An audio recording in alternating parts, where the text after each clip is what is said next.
নমস্কার, আমি আয়েশা, আপনাদের host. Any digital, visual, or any written copies of this content is considered under the Act of Piracy. চলুন শুরু করা যাক আজকের গল্প. বাঙালি গল্পকথন চ্যানেলে আপনাদের স্বাগতম. আজকের গল্প ডিলিয়া সিংহ রায়ের লেখা আরেকটি হরর সিরিজ অশ্বত্থ গাছের বরপ্রাপ্তি পর্ব 2. মাটিতে পড়ে থাকা মানিকের যেন হাড় হিম হয়ে গেল. গলাটা শুনে সে মাথা উঠিয়ে দেখল সেই হাওয়া তাকে ছুঁয়ে সোজা সেই অশ্বত্থ গাছের এক চক্কর ঘুরে তার সব ডালপালা পাতাগুলি সস শব্দে নাড়া দিয়ে উঠে গেল. একেবারে গাছের উঁচু ডালে গিয়ে বসলো যেন. মানিকের গলা শুকিয়ে কাঠ. তাও সে কোনো মতে গলার স্বর বের করে সাহস জুগিয়ে বলার চেষ্টা করলো, খাবার, একটু খাবার. উপুর হয়ে পড়ে যাওয়ার ফলে সামনেই একটা পাথরে তার কপাল ফেটে গেছিল. প্রচুর রক্তক্ষরণ হয়. তাই এইটুকুই বলার পরেই সে জ্ঞান হারায়. পরের দিন সকালে তার জ্ঞান ফেরে. সে দেখে তার বউ, বাচ্চা ও যেই ক্ষেতে সে জন্মজুর হয়ে এসেছিল সেই ক্ষেতের লোকজন তাকে গোল করে ঘিরে ধরে দাঁড়িয়ে আছে, মুখের ওপরে উপুর হয়ে. খুবই চিন্তিত মুখে তার উপর ঝুঁকে পড়ে দেখছে তার জ্ঞান ফেরার অপেক্ষায় সবাই. মানিক তার বউকে জিজ্ঞেস করলো, সে বাড়িতে কি করে ফিরল? সে তো বেরিয়েছিল.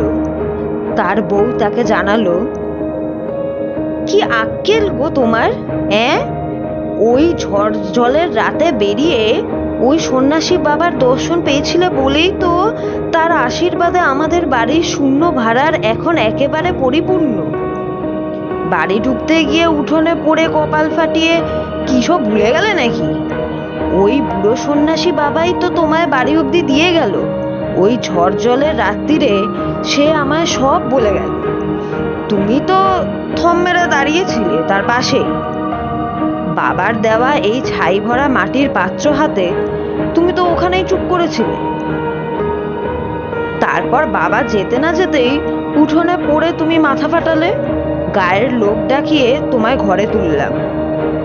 সে যাক গিয়ে,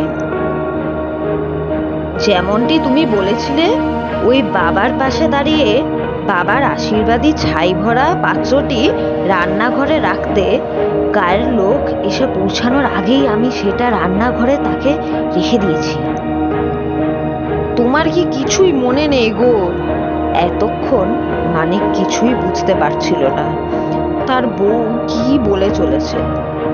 কিন্তু বুড়ো বাবা ও অন্যের পরিপূর্ণ ভাণ্ডারের কথা শুনে সে 2 2 4 করতে পারল. ব্যাপারটা কিন্তু বউকে আর কিছু জানালো না, চুপচাপই থাকলো. এইভাবেই কেটে গেল 5 সপ্তাহ. এমন সময় মানিক নিজের মধ্যে এক আশ্চর্য বদল অনুভব করতে লাগলো.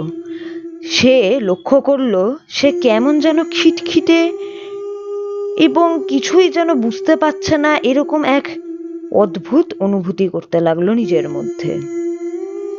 ও সব কিছুতেই রাগ দেখাতে লাগলো. সংসারে প্রবল অশান্তি হতে লাগলো. সে নিজেই অনুভব করতে পারত তার বউ বাচ্চারা যেন তাকে দেখলেই ভয়ে সিটিয়ে যেতে লাগলো.